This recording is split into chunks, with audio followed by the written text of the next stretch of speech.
Hello, everyone, and welcome to another episode. Today, I will be speaking with Carl Zha about anti-China propaganda, specifically people or organizations who infiltrate efforts to improve relations with China. And this is a particularly timely topic because with many of America's closest allies being sanctioned by them, they're realizing how dangerous it is to rely too much on one single power. So the point of building relations with China is not necessarily to rely on China as much as they did the US, but to have multiple options and de-risk by not relying on one single power. But what always seems to happen is, in many cases, there are organizations, often funded by the US through NED or various American NGOs, or there are individuals who infiltrate specific organizations to undermine their progress towards that goal. And that's exactly what we're going to be speaking about today, with a perfect example that really encapsulates a lot of the propaganda that you'll see, regardless of who it's coming from. So today in specific, we're going to be looking at the Workers' Party of Britain. They have one of their members, Philip Colley, who ran for an MP in southern England. And he is basically going up against a proposal. And this proposal, I'll put it up on the screen here, is to create a Friends of China group, much like they have with many other countries. And so I believe this is coming up for a vote in a couple of days. And Phil Colley is standing out against it. And we'll look at his reasons and his reply within this group. What we'll do is we will go through his reply, most of it. We won't put all of it here because it's quite lengthy, but I will supply you with the link so that you can go through and look at it yourself, which I always encourage people to do, regardless of where the information is coming from, so that you can kind of make sure you have all of the information before you come to your own conclusions. So without further ado, I will bring Carl into the mix here. All right, here we go. Carl, it's nice to see you. It's been a while. How are you? Hi, Daniel. It's always good to see you. Yeah, so you've had a little bit of a preview. We'll jump right into this, and I think what we'll do is we'll first start with a few of his opening paragraphs, and then we'll kind of go through it bit by bit because there's a lot to unpack here. But it's to the untrained eye, this might look like something that somebody who isn't in the know would believe. They'd say, "Oh, yeah, that sounds kind of reasonable," but it's actually incredibly simplistic. It's incredibly typical. Before I say any more, we'll just bring up the first item, the first paragraph, and we will go from there. So this is Philip Colley's reply. On the basis of already having spent a significant fraction of my life fact-finding in China, I urge Congress to reject this motion. This motion states, it is not this group's purpose to act as a mouthpiece of the Communist Party of China. But then it goes on to do just that. Workers' Party Friends of China sounds good on paper, but I believe the reality would be different from the wording of the motion. It is safe to assume the group would, in reality, be a Workers' Party Friends of the CCP. If so, we'll have to find a way to ignore the fact that the CCP is responsible for a ruthless, repressive, totalitarian state that goes against everything the Workers' Party of Britain claims to represent, not least in regard to China's complete absence of meaningful trade unions or workers, or indeed any human rights. And then he goes on to use Latin to say, my enemy, the enemy of my enemy is my friend. And he says this can make a short-term pragmatic sense, but especially if it involves swallowing one's principles, fighting alone often proves wiser and certainly nobler path to take. I'll do one more paragraph before we jump into this. What qualifies me to be so rejective? I lived and worked and studied in the People's Republic of China for a total of around 5 years over a period of a quarter of a century, starting with a year as a political student in Beijing in the mid-'80s. My university degree was in Chinese politics. In that time, I have traveled extensively and unescorted through China and have visited pretty much every province. I have a deep affection for China and its people. The regions I know best are Tibet and Xinjiang, both of which and their remotest parts. I have visited more times than I care to remember. I have also lived and worked in Hong Kong and have visited Taiwan for work and travel on numerous occasions. I was married to a Chinese citizen for some 9 years, used to speak pretty fluent Mandarin, and also have studied the Tibetan and Uyghur languages. I was in China for most of 1989. So it's basically, before we get to some meat of his criticisms, he is creating an appeal to authority. He's basically trying to validate himself as this person who really, really understands China. And with that, you would expect many firsthand examples of what he experienced rather than items that you could get from any mainstream media. So, and was in Tibet just before the imposition of martial law. I was present for almost the entirety of the 1989 democracy movement in Chengdu when it started, and in Beijing when it approached its tragic, bloody end. I was also there for the first time, for the first 5 months or so of the White Terror that followed the PLA's massacre of the people, when it murdered countless Beijing workers and other citizens who tried to come out and protect the students camped in Tiananmen Square. That's an important point. No one who was there can forget that time and brutality. And in light of ongoing CCP attempts to airbrush the event from history, nor must they, and nor should the Workers' Party. So I'll stop there because there's a lot of other stuff. But I don't know if you picked up on that. People came out to try to protect the students in Tiananmen Square when it came to its bloody end. I'll let you put some input in there first, and then we'll kind of break that apart if you've got any feedback so far. Well, first of all, this is a lot of this is just a regurgitation of a lot of the trope that's already present in the Western mainstream media. There's no like personal anecdotal evidence of him ever been there. The Tiananmen Square, I must emphasize, Tiananmen Square, it was evacuated peacefully. This was validated by multiple witnesses. There's a famous documentary called "The Gate of Heavenly Peace" by a U.S.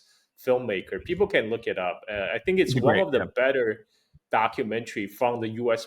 Perspective, and it interviews a lot of the participants of the Tiananmen Square incident. And the Tiananmen Square itself, where hundreds of thousands of students were camped out, it was a peaceful evacuation. So he's trying to insinuate that somehow he was present and he was an eyewitness to the event of Tiananmen Square, which I highly doubt, just from the description. Yeah, and so that's the true. So when the conflicts happened and when people died, it was not in Tiananmen Square. And a lot of people would say, outside commentators who say that, and if somebody says, "Well, actually, you're wrong. Nobody actually died in the square itself." Sometimes you could say, okay, well, that's a superficial argument. There were people who died.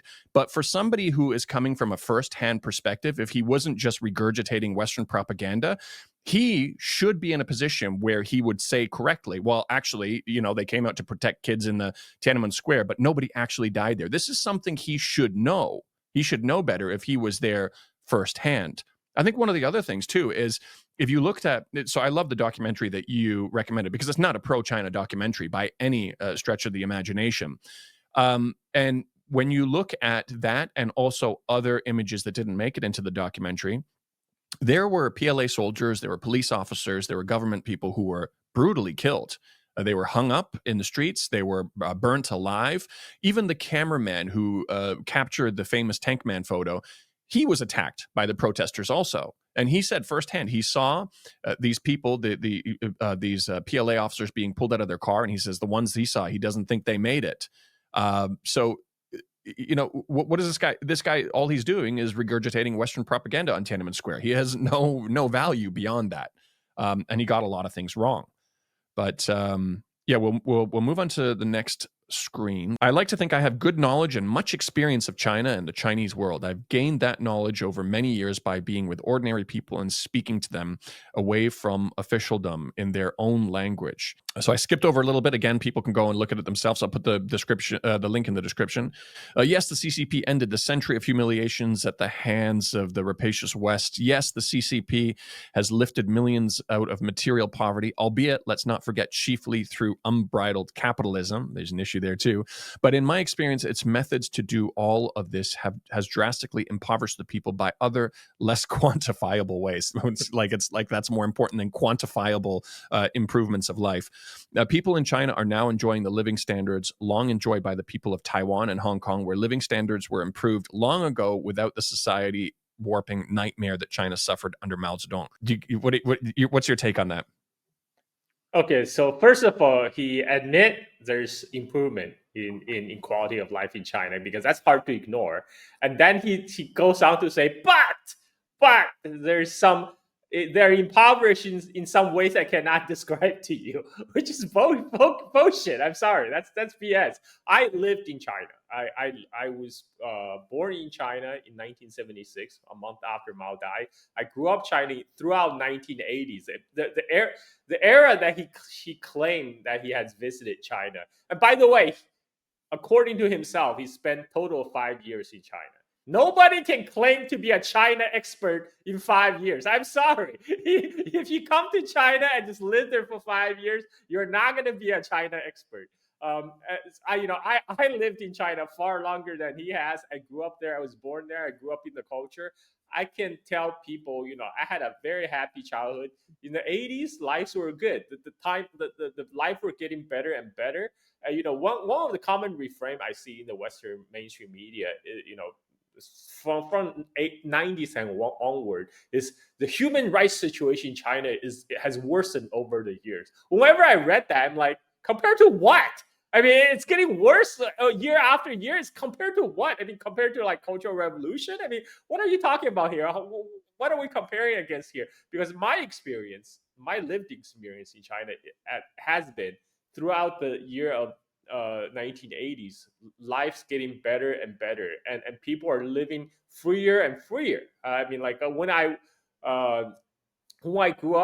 first grew up China was a very conservative society. I remember like in 1982 when I was first grade, me and my friends would discuss, oh, now we all this like opening and reform, like one day it will be so open, we can like do PDA, we can like kiss a girl in public. Like, could you even imagine?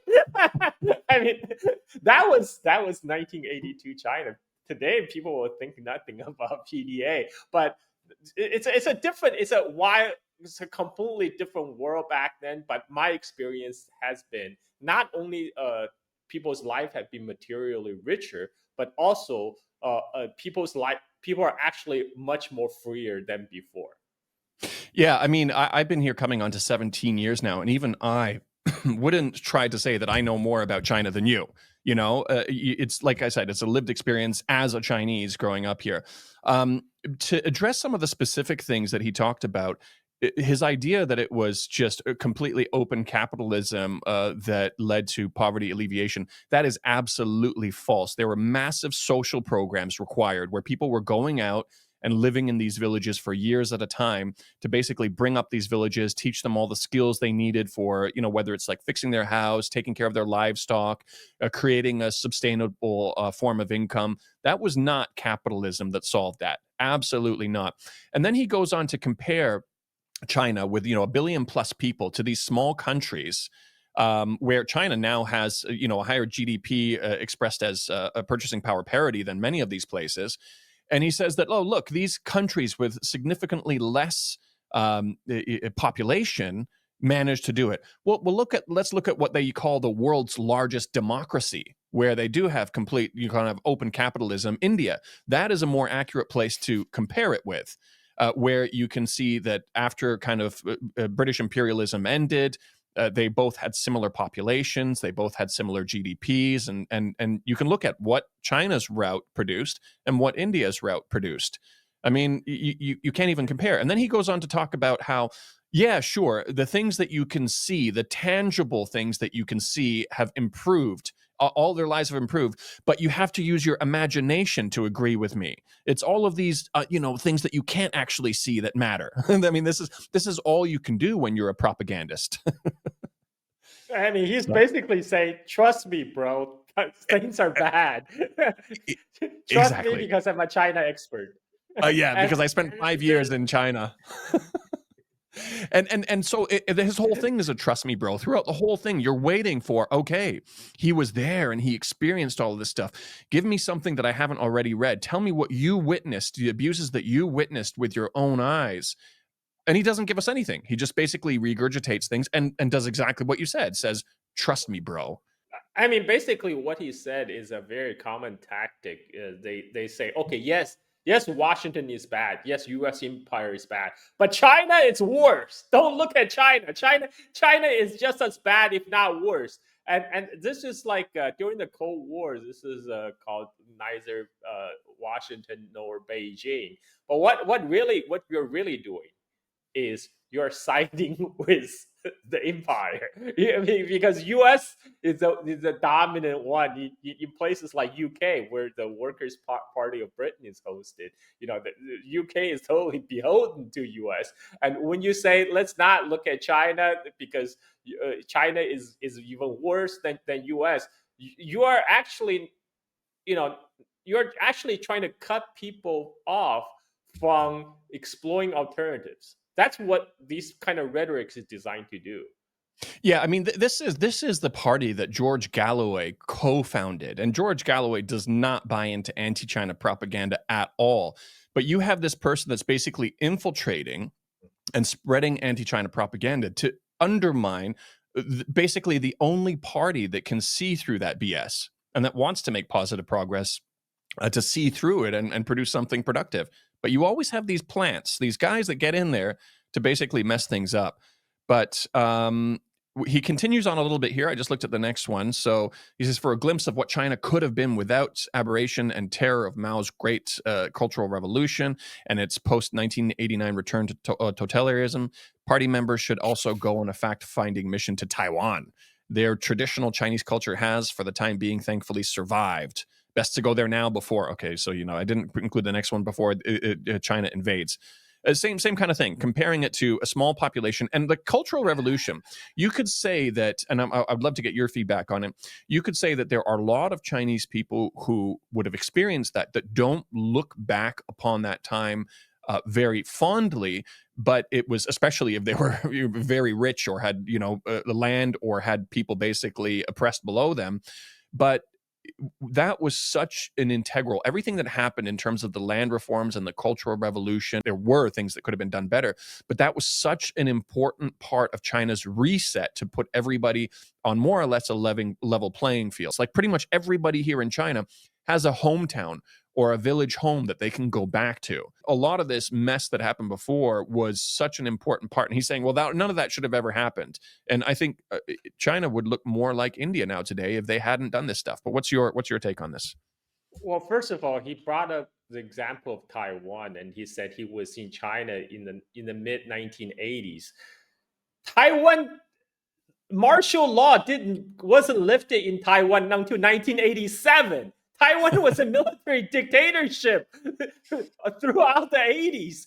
Like, what the hell is he talking about? I mean, he's talking about totalitarianism. Taiwan was a military dictatorship backed by United States throughout 1980s, and this guy, this is like obvious propaganda here, and again, it's like compared to what? Like China, we can compare to the years before. Like I mean, for me, when I grew up in China for 1970s, 1980s, and then in the 1990s, and all my visit back to mainland China after, what I see is remarkable improvement year after year. I mean, there's a whole slew of improvement from physical infrastructure to education to people's diet. I mean, it's even it's hard to describe the kind of tremendous improvement China has gone through in the last 40 years. And we don't need, see, it's funny, and it's also like these people, they always have to go back like 48 years to Cultural Revolution, or they have to go back 38 years to Tiananmen's protest. Let's look at what last 30 years. Let's look at last 40 years. China has made so much improvement. I mean, like, why? I think one of the reasons that the sole focus of the Western mainstream media is focused on Tiananmen is, it's they don't really have thing that can point to in the last 30 years and say, oh, China bad. So they had to go back to 38 years ago, to an event that happened 38 years ago. They have to go back to an event that happened 48 years ago. And of course, they also have the made up atrocities like all this Uyghur, so the fake Uyghur genocide narrative, which is completely bogus. But other than that, they really don't have much to grip onto. Yeah, exactly. I mean, the new pieces of propaganda rely heavily on imagination. So they've got to go back to these other events where they can say, okay, look what happened, and then selectively tell those stories. Yeah, no, it's incredible. So we will continue on with. So now he says, how can the motion expect to be taken seriously when it uses the phrase the alleged suppression of democracy in Hong Kong? At the same time as claiming not to be a mouthpiece of the CCP. Actually, before I continue, because they in the last one they talked about fact-finding mission and everything like that in relation to Tiananmen Square. I know a lot of people who were involved in or on the ground, Chinese people, during 1989.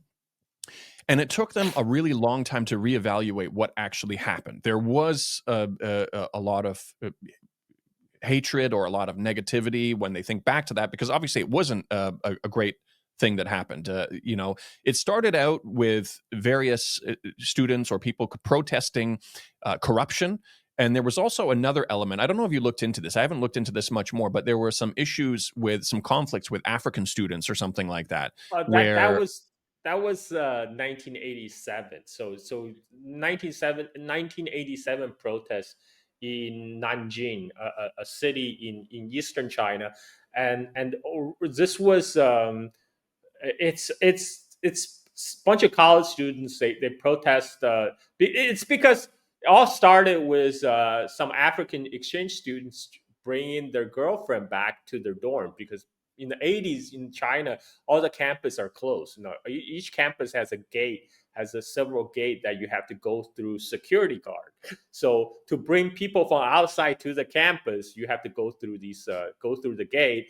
And there was they had an argument with the security guard who wouldn't let these African exchange students to bring their girlfriend back to the dorm. So this event got blown up, and a lot of these students were protesting what they see as unfair treatment for the African exchange students, because they claim, oh, the Chinese state is paying them stipends to come to study in China, while we don't get the same similar treatment. These guys have money to spend on their girlfriends. They could bring girlfriends back. This is totally unfair. And then there's like a tinge of racism right. elements. It's like, oh, why these African, why is the Chinese government bringing African students from Africa to date our women? It's like this, and this.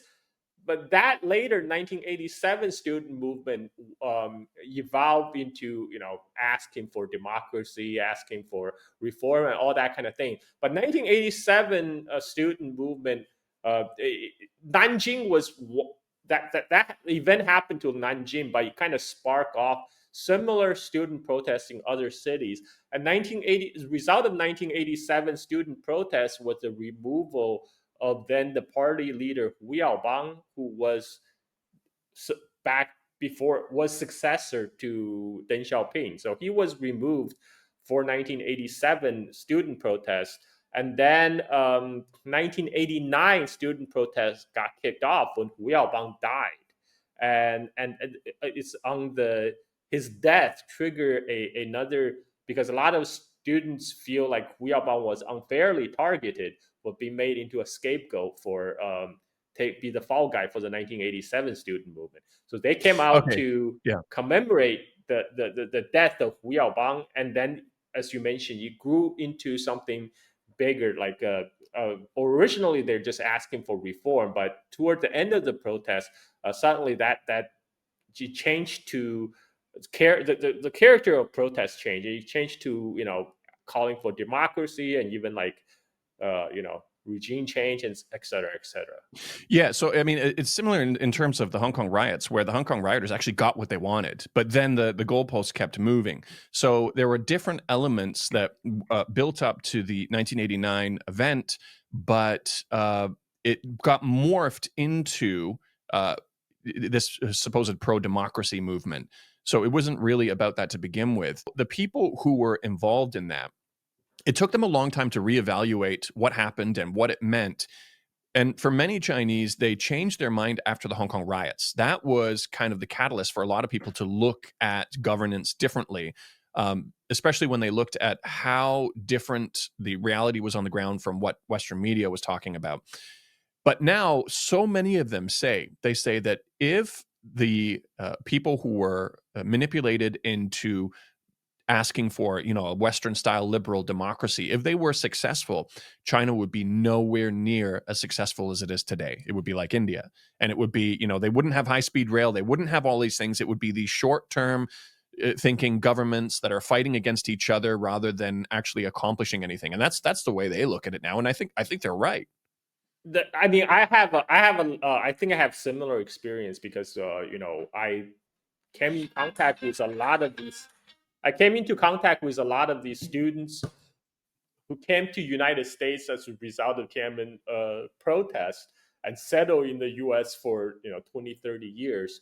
And through my conversation with them, a lot of them expressed similar sentiment. The big turning point for them is witnessing the aftermath of the collapse of Soviet Union and the kind of the disastrous years that the Russia went through after the collapse of Soviet Union. And that's when they realized, yeah, the protests needed to end because we don't, the reason we joined the protest is because we want China to become a better place, but we don't, if had the protest succeeded, you'll more likely like the post-Soviet collapse of Russia, which was under Yeltsin years, which was completely chaotic, and in contrast, in 1990s China and up to early 2000, this is what's time of China's economic takeoff.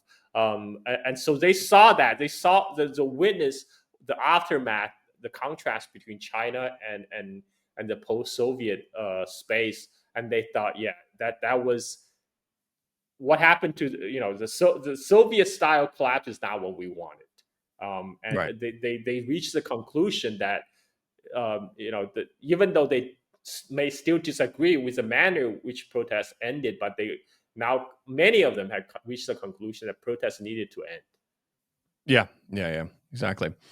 So now we can continue that we kind of covered that piece. So, so how can they expect to be taken seriously when they say, okay, right, I said that last time.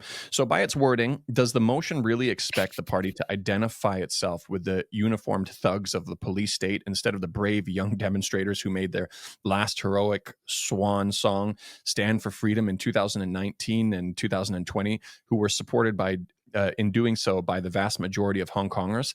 The term China Z was not used by those demonstrators without good reason. I got to stop here. I gotta unpack this little bit first here. The brave young demonstrators. Again, this reminds me of a debate I had with Paul Mooney, a journalist who said he lived in Hong Kong also for, he said, 5 years. And he said he was just there 2 years ago. And I was talking to him about the Hong Kong protests, which he was very, very vocal about. He didn't know anything about the construction worker who was lit on fire, who was doused in lighter fluid and lit on fire. He didn't know anything about the 70-year-old street cleaner who was killed by the rioters by a brick being thrown. He didn't know about women being beat up in the streets. There was that one girl who was being hit with a baton by rioters, or it was some sort of a stick, and her head was bleeding. You had countless images of this. And I asked him about this. He had no idea. He started out with this appeal to authority that he knows Hong Kong really well because he was there for a long time, but he didn't know anything about this. And here this guy is. Here, Phil Colley is talking about how much he knows China and Hong Kong, and he's just spewing the Western media narrative without actually providing the full, real context.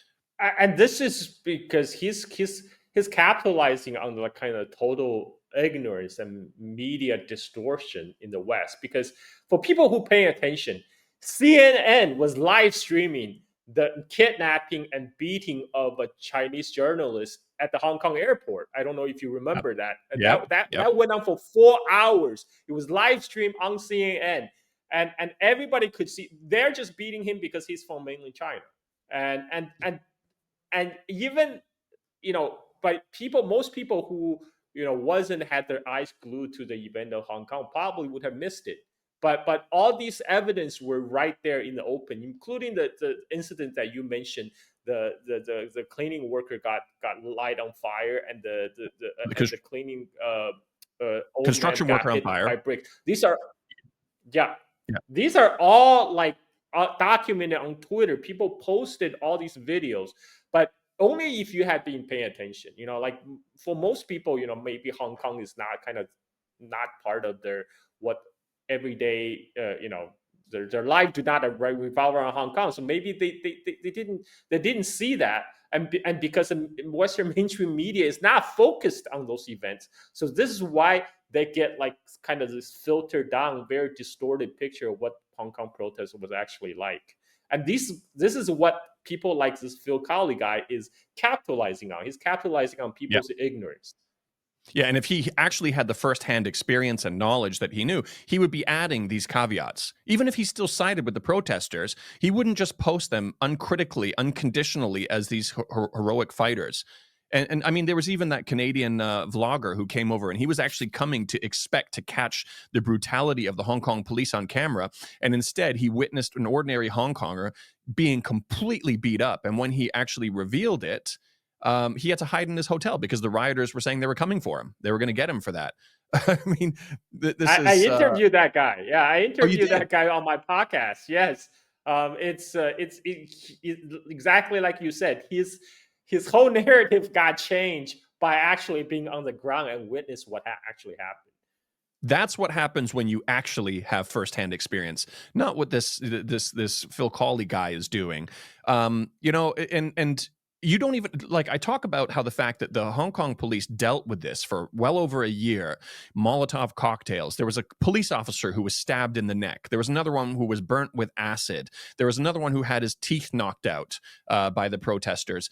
And usually we would compare them to the US and say, well, you know what would happen in the US if this happened, where the police on an uneventful year under ordinary circumstances shoot 1,000 people dead per year. There would have been so many people that were slaughtered. You don't even have to look at it like that. You could say if that happened in the UK, where Phil Colley is, where this guy is, the same thing would have happened. There would have been people killed by the police if they had the same level of violence. Yet the Hong Kong police didn't even kill a single rioter. Daniel, I remember at that time there were people, even in the mainstream media, they say, "Oh, there's so much we could learn from the Hong Kong protester. We can use these same similar tactics."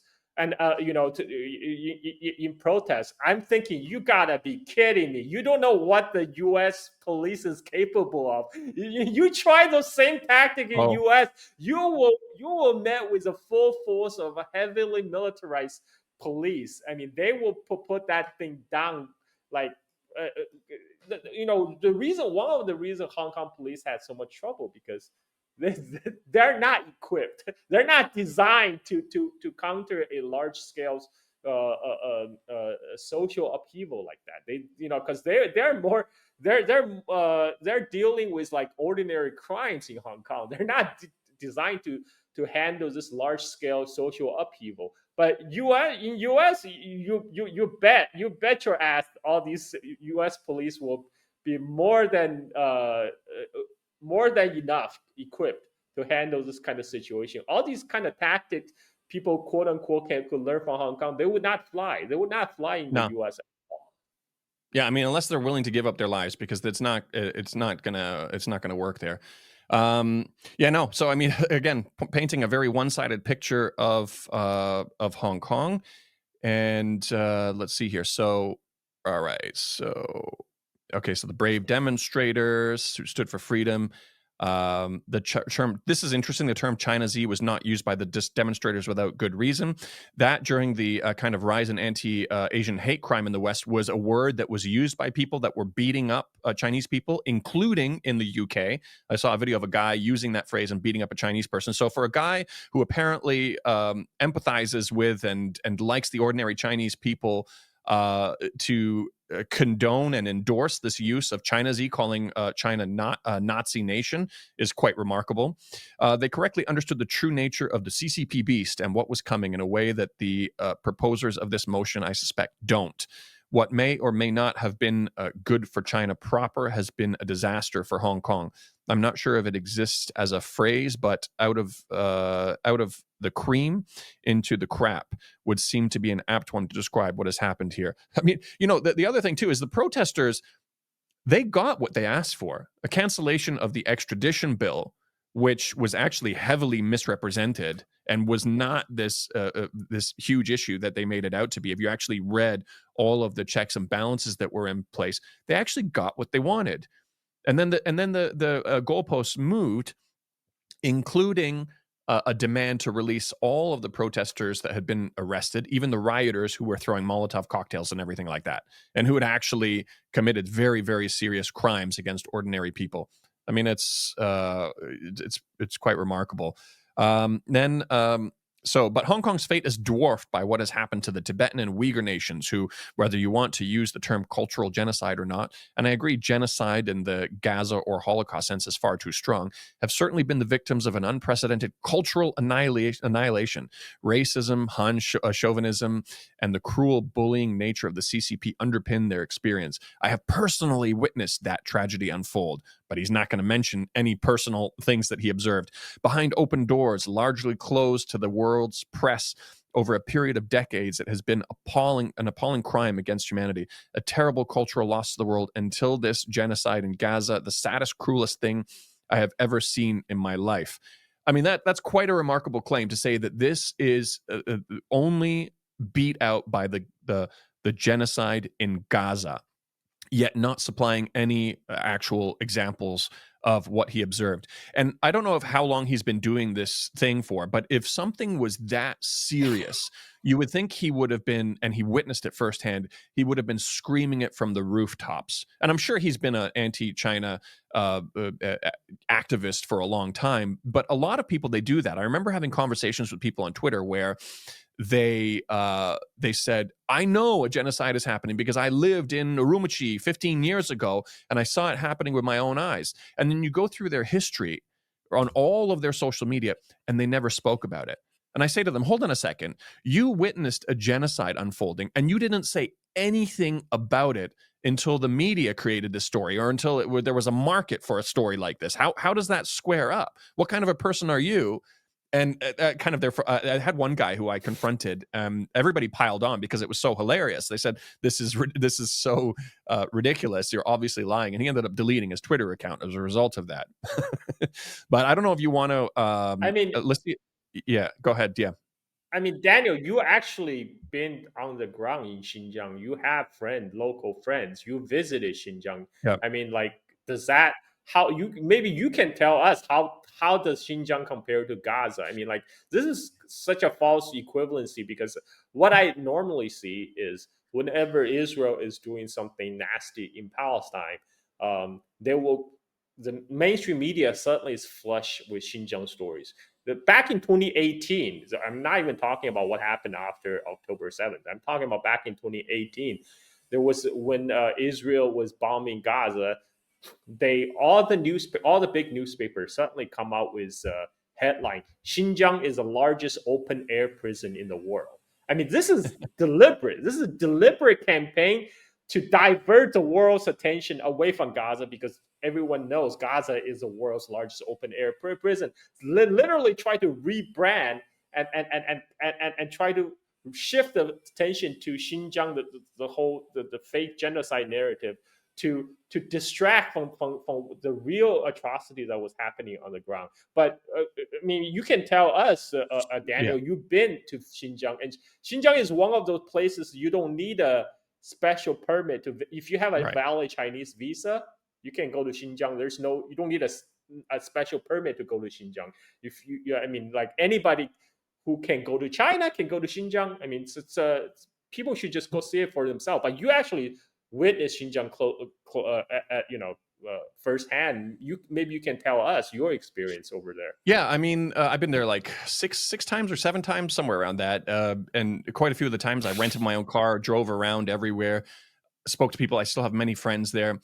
I think during the time when there was a legitimate terrorism issue, life became more difficult because there were more security checks. If you were from Xinjiang and you traveled somewhere else in China, you were under more scrutiny. So life was inconvenient at that time. But this idea of genocide is ridiculous. And the idea of cultural genocide is actually equally ridiculous because if you look at everywhere in China, these minority cultures, if they are from or they have, there's another country with their ethnicity, you can see that the culture actually has been preserved better in China than it has. So, for example, the Kazakh ethnic minorities in China, they are more like original Kazakhs than they are in Kazakhstan, where many of them can only speak Russian.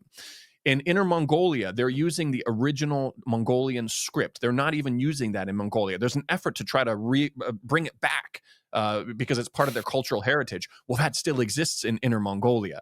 You know, I had a friend. There's somebody here in Chongqing. She's from Kyrgyzstan, and when she was talking about what she observed in Xinjiang from the Kyrgyz people living in Xinjiang, she was blown away. She told me, she said, this is crazy. It's like looking at our past. She said, they're still using words that we don't even use anymore. She said, because much of our language is mixed with Kyrgyz and Russian. And she said, and their cultural practices are like what you'd expect to see in like history books in Kyrgyzstan. And so this is a Kyrgyz person saying that Kyrgyz culture has been preserved better in China than it has in their own country. I mean, the evidence of the complete opposite of a cultural genocide, a cultural preservation, is far more apparent.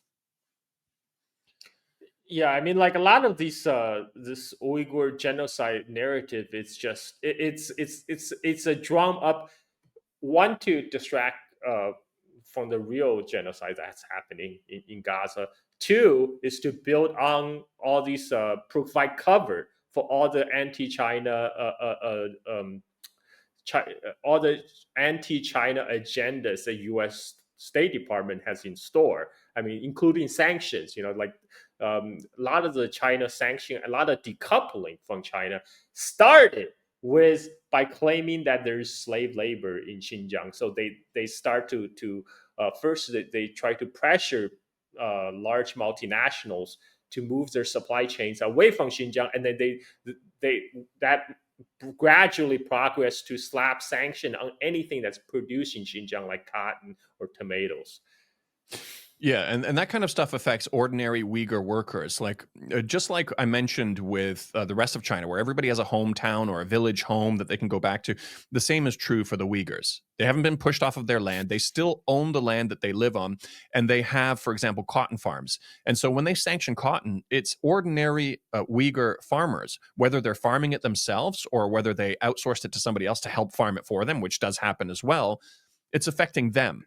And that's the whole point. I mean, if you were to, it's shown that poverty is one of the biggest drivers of terrorism. So if they wanted to restore terrorism in Xinjiang, and there's evidence of them wanting to do that, for example, delisting ETIM as a terrorist organization, sanctioning the Uyghur people back into poverty would be a way to do that. It's also a way to undermine China. It's also a way to basically defame China and try to convince other nations who are increasingly moving towards China, especially in the global south, that this is a country you shouldn't deal with because they're doing terrible things. I mean, there's so many incentives for this narrative to be created. And this guy is, again, Phil Colley, he's uncritically pushing it. And if he actually knew Uyghur people and Tibet people and the actual real situation on the ground with all the other ethnic minorities, he wouldn't be saying this. Again, even if he wants to believe that there are issues, no caveats, no saying, okay, it's not this simple. He's pushing a very, very simple Western media narrative on the situation here. Absolutely no reality based on it. I've been to Tibet many times too, and also the Tibetan plateau. You can actually see the government making an active effort and investing money in reviving lost Tibetan culture. Things that haven't been practiced in Tibetan culture for a long time. They were the ones to put the official Uyghur dance on the UNESCO's items of World Heritage, cultural, whatever it's called. And it was really interesting because when the BBC did a report on that, and they were featuring these Uyghur people in the UK, trying to keep Uyghur culture alive because it's not being kept alive in China, they directly referenced how this Uyghur dance that they were practicing in the UK was put on UNESCO's list. But they didn't mention that it was China that worked tirelessly for years to put that dance on the list. Just mentioning that would undermine the entire propaganda piece that they were doing. I think this is this is Phil Colley guy and whatever people like him. This is a pushback against what they see. More and more people getting real information out of China, as evidenced by the whole Xiaohongshu red note phenomena, when people from United States, but also from UK and other part of the West, they are now going to Chinese social media sphere to interact with real Chinese people. And you know, there are Uyghurs and Kazakhs on Xiaohongshu, on Redno. They could ask them directly how the life how the life was in China. And I think this is kind of, people are getting desperate. You know, they're trying to preserve the decade old propaganda edifice from falling down, because more and more people are getting exposed to reality in China. Yeah, absolutely. And even if they were to push this idea that you're getting a curated image or censored image of China through Xiaohongshu, it is going to inevitably create a momentum where more people are going to be interested in visiting China and seeing it for themselves. And when they see it for themselves, it's going to be that much more difficult to gaslight them into still believing Western propaganda. So it has created a momentum that is going to be difficult to reverse. I don't know what Phil Colley's thing is, what his incentive is to lie, whether he is so clouded that he really wants to believe it, whether he still kind of believes in Western superiority, or it has to do with the fact that he had a breakup with a Chinese wife. I was, having this conversation with someone before, that what turns people into anti-China propagandists, and we were going through all the different examples, and we said, a bad breakup with a Chinese woman is something that could lead them to just go on this rampage against China. So I don't know, I don't know if that's what's happening here, but I mean, this guy's clearly a propagandist. He's clearly dishonest, and he's just regurgitating Western media. But I'll bring up the next slide here. So as for the Uyghurs, please note they are no more Chinamen, as some have referred to them as, than the Scottish are Englishmen. Those who refer either to, as such are displaying a regrettable ignorance or worrying malevolence. We deserve better from these privileged to have our attention. Those privileged. The Uyghurs are the proud descendants of the first Turkic nomads in Central Asia to settle down, as they did a millennia or more ago, in the oasis they found around the Tarim Basin.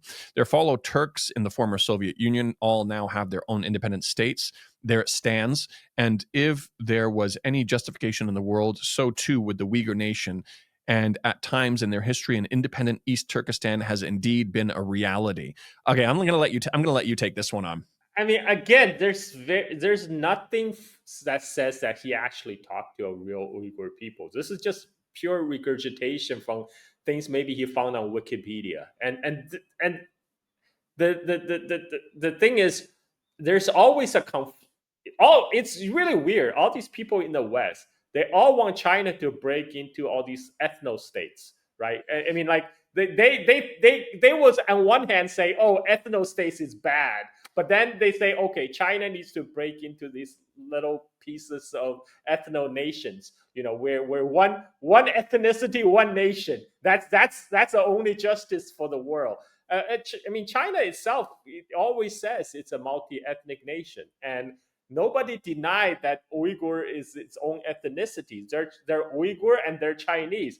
He is trying to equate Chineseness with Han, right? And basically, what he's saying is China should be a Han ethno nation, and then the Uyghur should have their own Uyghur ethno nation. And then the same people will turn around and say, oh, China is a Han supremacist state. China is a Han supremacist ethno state. When that's what they're actually trying to do, to make China into these many pieces of ethno states, which conveniently would make China easier targets to conquer for US to infiltrate, to control. This is why the US have for decades wanted to break up Russia, break up China, break up all these their perceived enemies along ethnic lines. This is an age-old tactic. Yeah, and I should correct something because I watched a couple of his videos. Correct something you said earlier. This Philip Colley guy, he actually stands with the Palestinians, and he stands against the idea of Israel creating this ethno state. So his motive is not to distract from the genocide in Gaza. But that's exactly what he wants to do to Xinjiang. Xinjiang, which is a multi-ethnic society where the Mongols reached there way earlier. You've got so many different ethnicities there. You've got Han Chinese, but he's always talking about Uyghurs having their own state and Uyghurs creating an ethno-state here, basically. He's not talking about all of the other ethnic minorities that live in here. So essentially, and so many of these Uyghur separatists, there was an article before that said that they actually get inspiration from Israel and what they were able to accomplish in creating their ethno-state, and that they use that as a model for themselves. And that's exactly what he's basically asking for here. He's talking about this ethnic group when it's such a multi-ethnic society. I don't know if we want to address that and this idea that East Turkestan was a real thing also, which he says. Well, the so-called East Turkestan existed for like few years in all of history. I mean, like there was a declaration of the first East Turkestan Islamic Republic back in 1930s, which lasted 6 months, and then the second East Turkestan Republic lasted all of about 3 years in three northern districts of Xinjiang. But this is again, this is another a common propaganda is that somehow Xinjiang was forcibly incorporated by the communists in 1949 when Mao Zedong came to the power, which is not true. I mean, the actual East Turkestan Republic as it existed only existed in small parts of Xinjiang for very limited amount of time. And as you mentioned, Xinjiang is a multi-ethnic place. It has like 40 some odd ethnicities. Uyghur just happen to be the largest group, but there are also Kazakhs, Kyrgyz, Tajiks, and Han and Hui, and many of them have lived there for centuries. So yeah, it's really odd, like the framing that somehow that everyone should break up into this homogenous ethno state, you know, with presumably with accompany ethnic purge and ethnic cleansings, because that's what. Remember Arslan Arslan. Hidayat that we he is he's a pro separatist. He's a separatist, and he has said when I interviewed him around in my interview around the 1 hour mark, I finally got him to admit what his plan was. You know, if his dream of creating this East Turkestan comes to fruition, he will say, you know, I'm sorry, the Han people, they have to go. They have to go. They have to, you know, like what he said is like, you know, I would want this to happen peacefully, but some of my brothers would not, you know, look so kindly to their presence. I mean, like he's advocating for ethnic cleansing here, and he Absolutely. actually now recently with the events in Syria, he is now posting all these videos of Turkestan Islamic Party fighters. So it's a Uyghur fighter in Syria, some sort of liberators in Syria. I mean, like this guy is, you know, we know what Arslan's end goal is, but people like Philip Colley, he's trying to sugarcoat it and wrap it as this is some kind of a ultimate utopia. That this ethno state is as the way they should be, which is completely ridiculous. Yeah, it's amazing that after so long of everybody denying that ETIM exists, using that sometimes to justify delisting them from the terrorism list, and also to say that there was no real terrorism problem in China. All of a sudden, everybody says, yeah, okay, all right, they exist, and they're just trying to rebrand it because even the terrorists who took over Syria are being rebranded at the same time. So now it's like, okay, it's okay to admit that they exist now. And I got Arslan to admit even more than that. I mean, he said to me on Twitter that everybody other than Turkic ethnic minorities would have to submit to a Uyghur authority, and that other people would be expelled if they didn't submit, including Mongols, who again have been there in many regions there way longer than the Uyghurs have. I mean, when you really press them on it, this is what they want, and these are the kinds of people that Philip Colley are basically supporting with his very one-dimensional narrative here. So Yeah, let's and go. presumably that will also include Hui Muslim, who are Muslims. They're Yeah, not Turkic speaking. They speak Chinese, but they're just Chinese speaking Muslim. So presumably, you know, Arslan would want this group of people to get out of Xinjiang as well. Yeah, yeah, yeah. No, exactly. All right. And just like in Palestine, those Uyghurs who remain in their homeland on the whole refuse, at least in their hearts, to submit to alien domination. That's the reality I found, that this is why Beijing had to resort to such extreme measures to try and suppress Uyghur Muslim identity through an extensive system of detention or re-education centers. This is really interesting. This narrative about this cultural erasing of culture, Uyghur culture, you see the complete opposite when you go there. And then when you get things like, I don't know if you remember when Uyghurs were dancing in front of Idka Mosque in Kashgar, the a lot of people came out to say, well, it's just put on. It's a show that's put on. And I've confronted this guy. What's his name? Lao Lei or something like that. It's a guy who walked across China or something like that.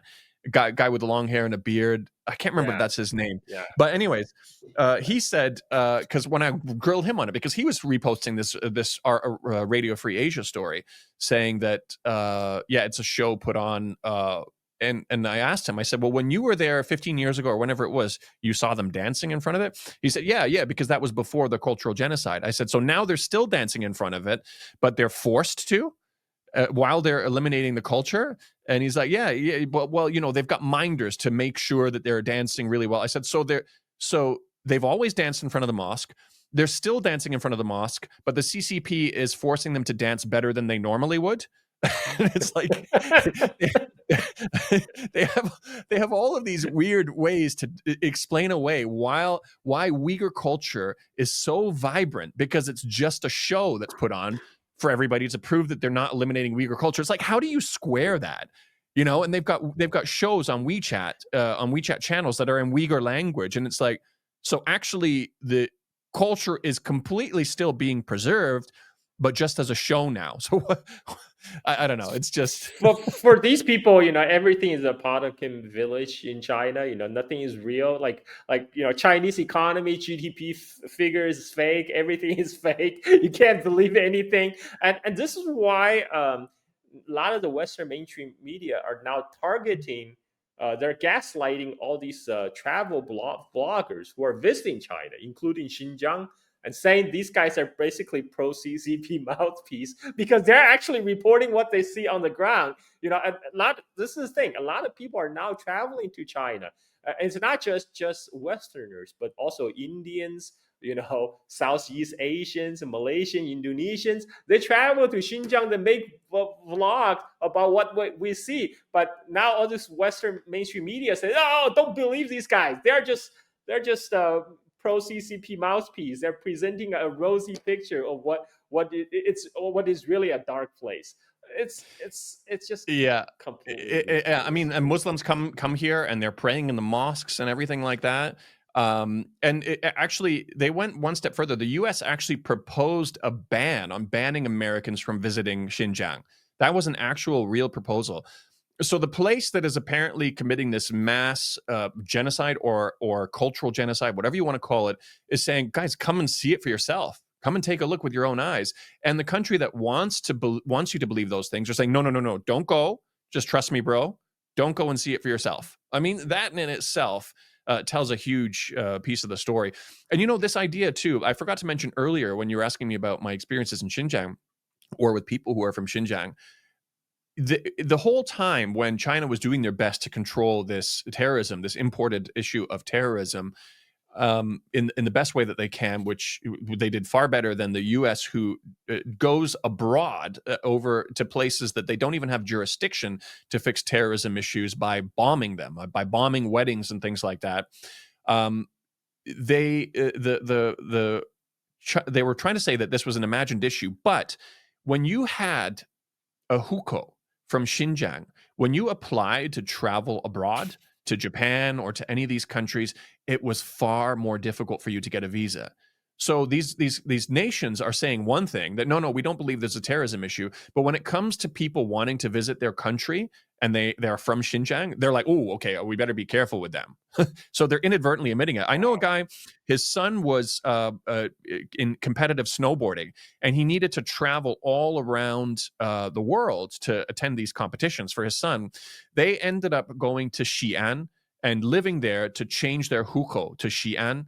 so that they would have less issues when they travel abroad. Not because China was blocking them from going abroad, but because these countries overseas would put them under additional scrutiny if they were from Xinjiang. And of course, you know that there were some of these terrorists that carried out terrorist attacks in Thailand and everything like that. So even if they don't want to admit it, these Western nations who are pushing this narrative realize that there was a legitimate issue. All right.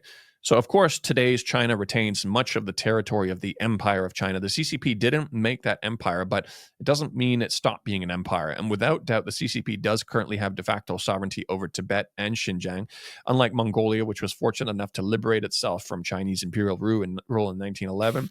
Despite flying in the face of what the indigenous population might want, China is also able to make a cognate but far from watertight claim to de jure sovereignty.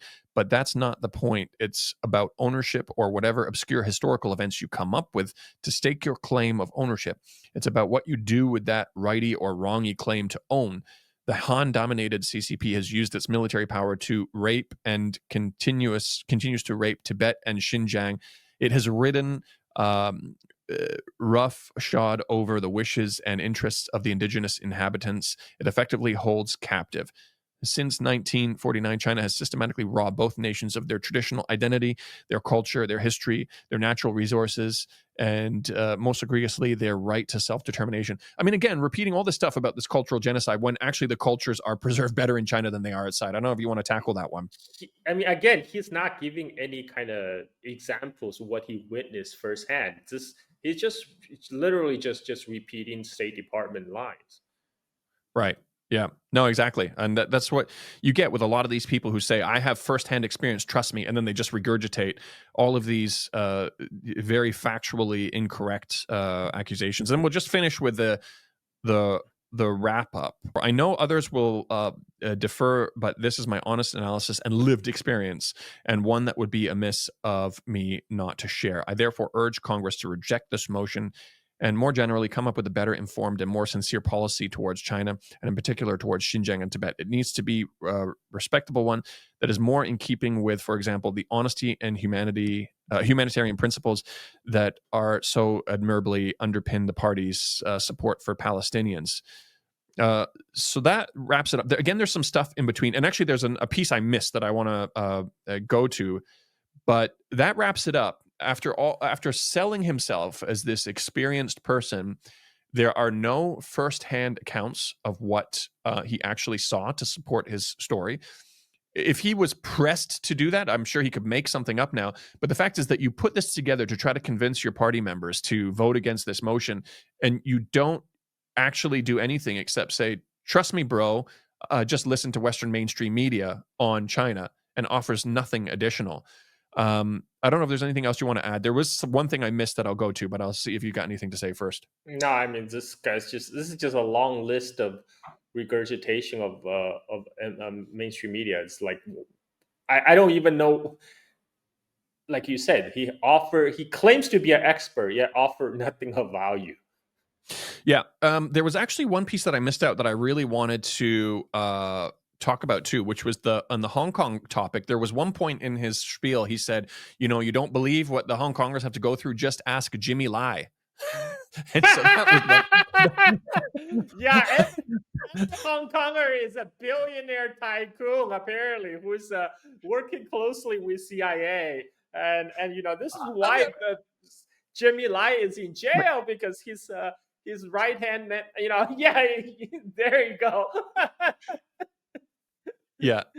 And his newspapers are putting xenophobic content out. There was let's just look at a couple of videos of him here. Let's see. Here. 很想 CIA， 我很想美国影响我们，我很想英国影响我们，我很想外国影响我们。那么为什么呢？他们的支持是我们唯一能够撑下去的。外国的势力是现在我们非常需要让我们撑下去的。I mean, he's asking directly for CIA interference. This one is perhaps even more. I think that was a Taiwanese show, if I'm not mistaken. But even the hosts of that show were just laughing at how ridiculous that was. But this next one, is perhaps even more telling. I'm gonna it's actually not loaded up here. I'm gonna add it, but if you wanted to say anything while I'm loading this up about Jimmy Lai. Sorry. I mean, Yeah. what can I say? I mean, like he's labeled by Wall Street Journal as the Rupert Murdoch of Asia. You know, like that's the type of person you want to learn about the real Hong Kong. Is a Rupert Murdoch of Asia. Yeah. Okay, here we go. It's loaded up. Here we go. If we think that we are starting a Cold War with China today, a Cold War is a war of competing values. And we are on your side, sacrificing our life, our freedom, everything we have, fighting this war in the frontier for you. It's like they are like going to the battle without any weapon. And you have the nuclear weapon. You can finish them in a minute. And you have the nuclear weapon. You can finish them in a minute. I mean, come on. Like, you know, if they had a billionaire, a tycoon in the UK who was regularly flying over to the People's Congress in China and meeting with Chinese officials and talking about how they are on their side in a Cold War against the UK, or even worse if it happened in the US, if there was a US person coming over and doing that and talking about China finishing them off with a nuclear weapon, that guy would be locked up also. That guy would absolutely be locked up, and they'd probably do it way faster. They wouldn't have wasted as much time as Hong Kong did with Jimmy Lai. They'd be like, that's it.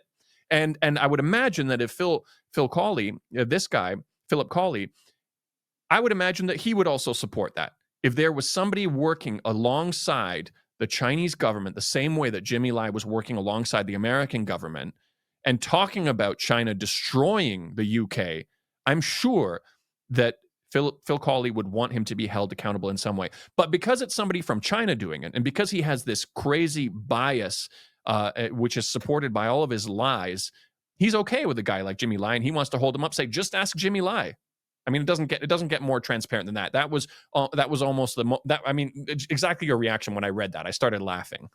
The really important thing about this is, Phil Colley as an individual person undermining the Workers' Party of Britain, yes, is an issue, but there's a bigger takeaway here, because he is kind of the stereotypical example of the type of propaganda that is used to undermine progress towards seeing through this kind of propaganda to build better relations with China, which would actually help their own countries to be more diversified.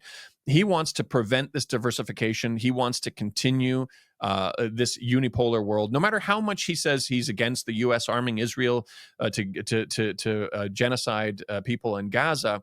At the end of the day, he still wants to preserve these systems with blatant lies and propaganda. I mean, it's as simple as that. No, I mean, that's exactly it. You know, all these talk about neither Beijing or Washington, you're just siding with Washington. When he says it's nobler to just go alone, what he's really saying is, I'm happy with status quo. I don't want to change.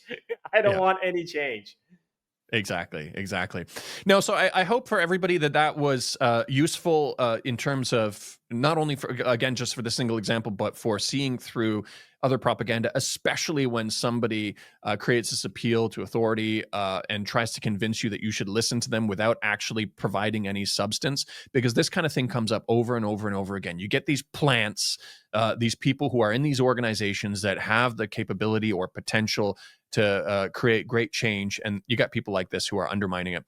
But I think we'll wrap it up there. And Carl, we should get together again to talk about the Xiaohongshu movement. I know you've been doing a lot of really great videos on stuff you found on Xiaohongshu, but the implications for it are huge. And I recommend everybody to sign up for Carl's channel. I'll put his channel's name in the description. And you're doing some great stuff on that. We should get together again soon to talk about that. Thank you. I just got my YouTube channel back, by the way. That's right. There were people in my comments. Asking about this, saying, "What happened to your channel?" I thought you got like banned or something like that. But yeah, you were hacked. But you're getting it back. You still can't change your profile picture yet, but at least you have it back, and you can upload videos again, right? Yeah, I just have to wait one more day to change my profile picture back. Got it. Got it. Yeah. With security. Okay. Well, yeah. Thanks very much for joining. We'll get together again soon. I hope everybody enjoyed that, and we'll see you next time.